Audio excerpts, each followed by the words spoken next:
Okay, players, parents, this is most of the information that I could think of that I had planned on discussing on Friday when I wanted to do the meeting.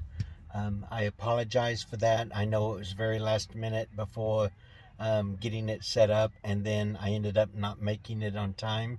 Long story short, there was an auto accident that had occurred on the road in front of me while I wasn't part of it. I was part of the witness, and I was trying to help take care of a couple of the people that were involved in the accident. So that's why I ended up not making it to um, the online virtual meeting. So again, I apologize for that. First off, as far as how things are going to work this coming Monday, a lot of this will be the way it will be on all game days. I've explained this to all of the players, or at least the players that have been to practice for the last week. I will explain it again for them, but also for part of this is for you to know as far as what to expect at the game itself. Um, on Monday this coming week, I have asked for the girls to be there at 3:30. We have a photographer that is going to come in and take team pictures of both the boys teams and the girls teams, and then they will also shoot pictures of the individual players.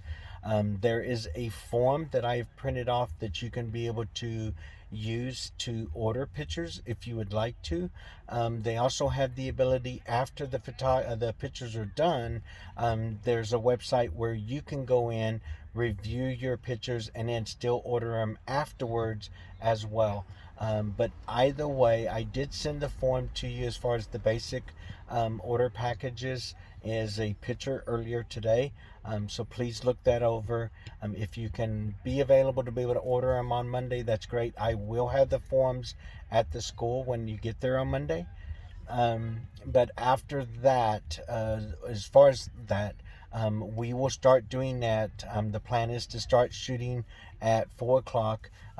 They estimate that they will need about an hour and 15 minutes to get all the players on both the girls and the boys team. And then once they're done and they shut down, then we're going to sit down and kind of have our meal together. Normally, the process will be that the schools will provide us a sack lunch for each of the kids, but we have to turn it in the day before. But in this case, because there is no school on Monday, or at least in school, I didn't know if we would be able to get the meals or not. So Coach Giovanni and I had worked it out to where we want to be able to get everybody fed.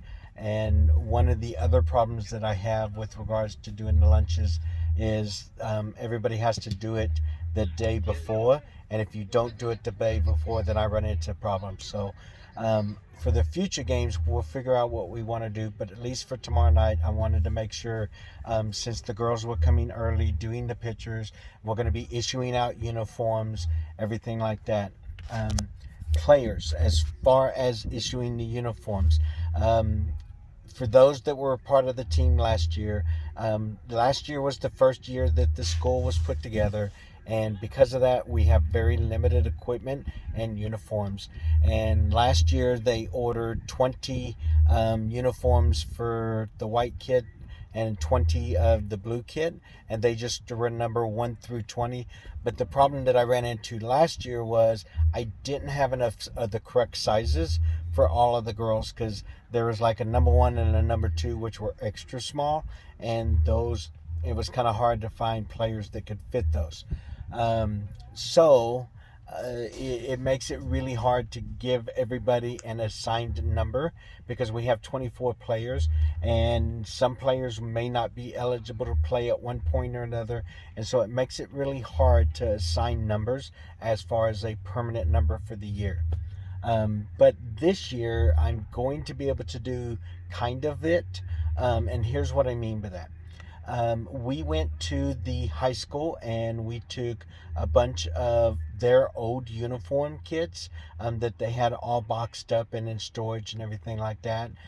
Coach Giovanni and I brought those over to the high school. He did the first initial part of it, where he went through and he separated all of the boys' stuff from all of the girls' stuff. And then once I got all of the girls' stuff, I went and separated to the different types of uniforms. There was a couple of the uniforms that they had that were really old. All the numbers were cracked up on it. There were tears on them, stuff like that. So those two kits we got rid of. And then there were like three other kits that I only have, like one kit we only had 11 uniforms. So we wouldn't have had uniforms for the sub. The other one I had 15, but I didn't have 15 matching shorts to it. So those were just ended up being kind of pieces. So I didn't get to really put a whole kit together except for one. There was a blue kit that they had originally had. On the back of it, it says Lady Spartans instead of Southeast. And there were actually, I believe it's 28 uniforms on that. So with us having 24 girls, we'll be able to get those. Everybody will be able to get one of those numbers. I also have a jacket, or not necessarily a jacket, but it's a warm-up suit. So there's I'm going to call it a jacket. You can call it what you want. There's a jacket and pants to come with that.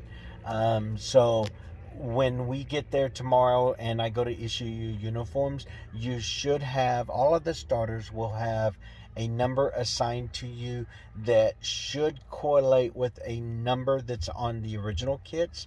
Because if we have to wear white, I have to have a kit that goes into that. So I tried to go through and give you a number assigned that I had all of the different kits for, so that you would be able to consistently use the same numbers.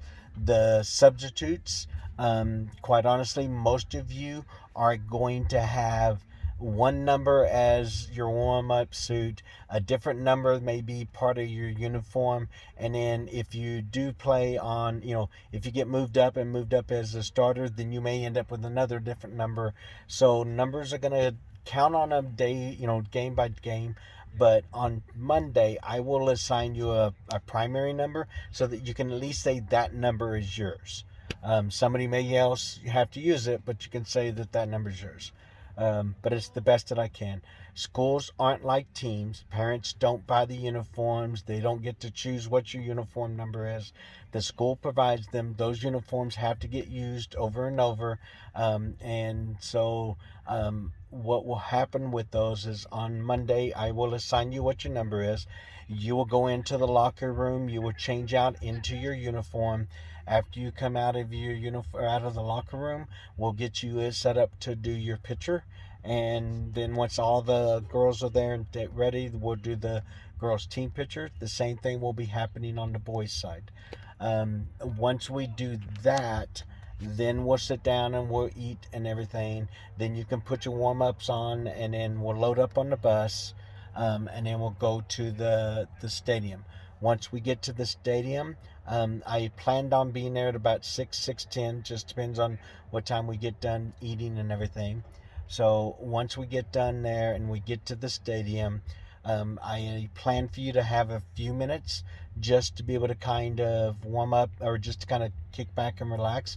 And then at 6:30 we will start up. I will get you, we'll go over, we'll find us a spot somewhere. You'll start warming up with the cone routines, doing your stretch exercises, and then we'll do some ball passing or whatever until 7 o'clock when we take the field. After our game, which we'll do two 20-minute halves, we've got 5-minute halftime and then 10 minutes between games. So it breaks down to where it's 55 minutes, so therefore an hour.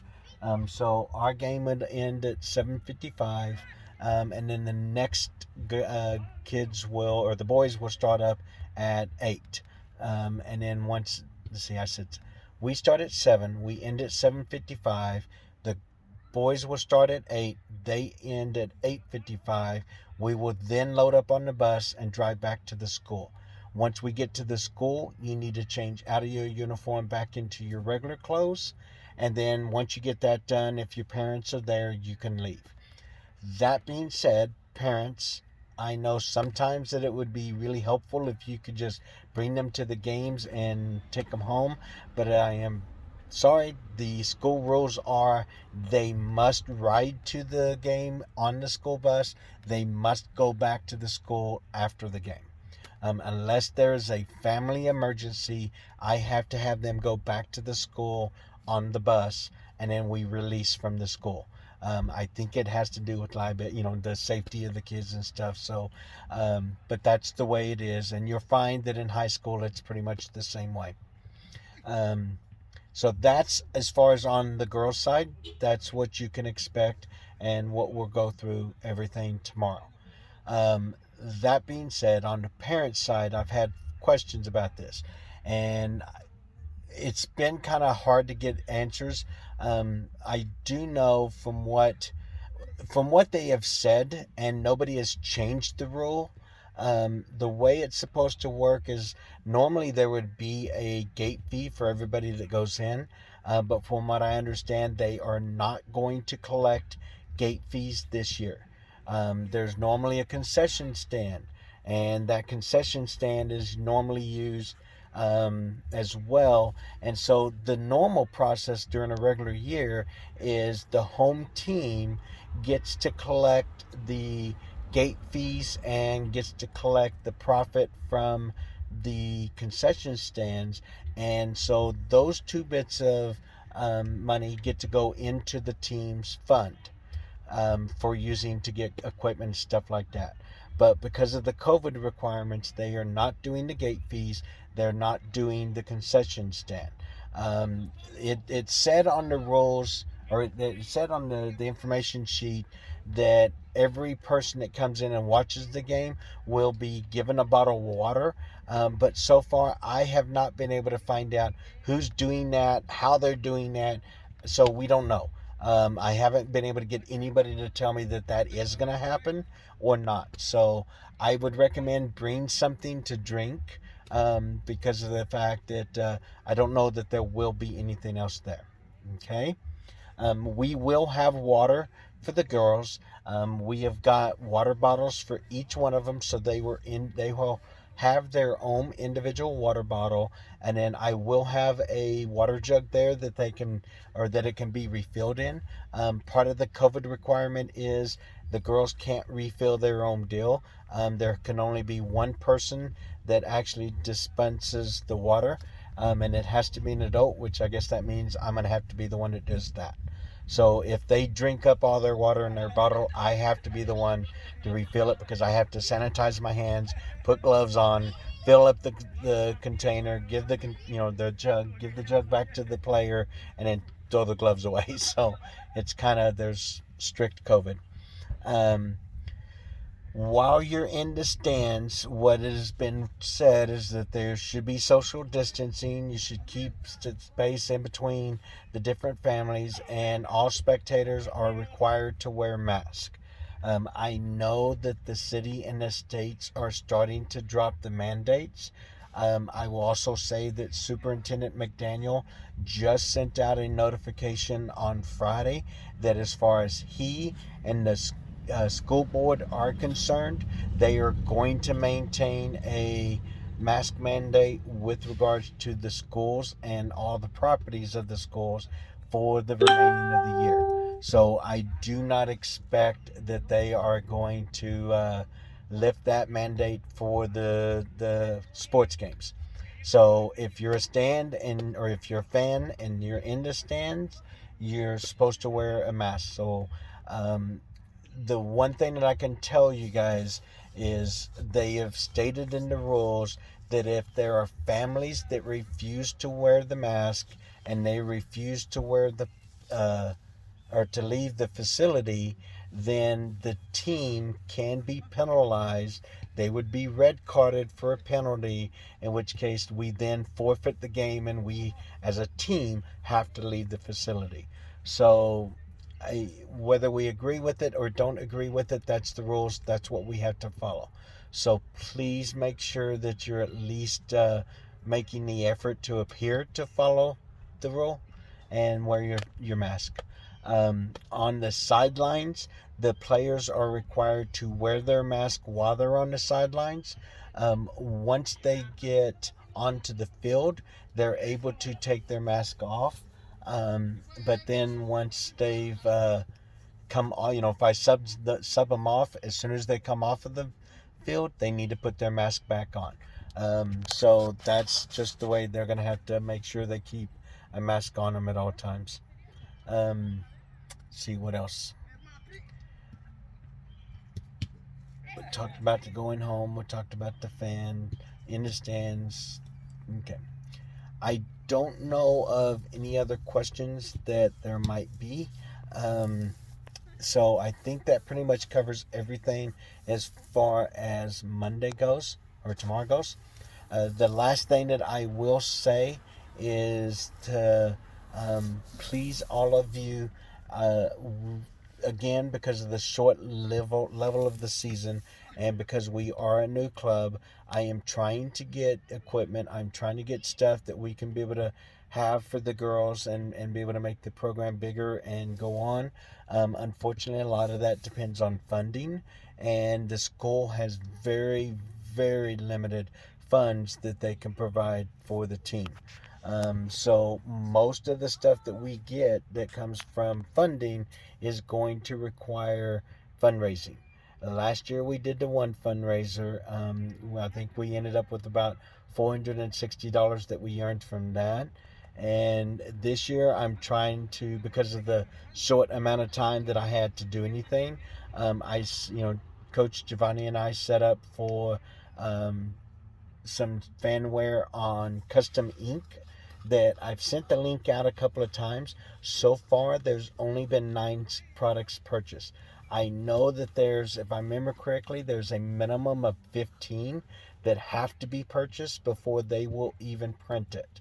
So the thing is supposed to run out this week, but I'm probably going to extend it one more week. But I'm going to ask all of you to please, if you haven't seen the link or haven't gone to where the sweatshirts are, let me know so I can try to find a way to get the link to you. But please, share this link on your Facebook, text it to all your friends, all your family. Girls, show it to your teachers. Send it to everybody and anybody that you can. If you have social media, whether it's Instagram or if it's Facebook or whatever, post the link on there and just ask people that even if they don't want to buy a sweatshirt, or a t-shirt, there is the chance that they can go in and donate a little extra money that can come to the program. So try to get as many people as you can to do something so that we can help next year to be able to do a lot more things. So if you have any questions as far as tomorrow night, I have updated the team chat one.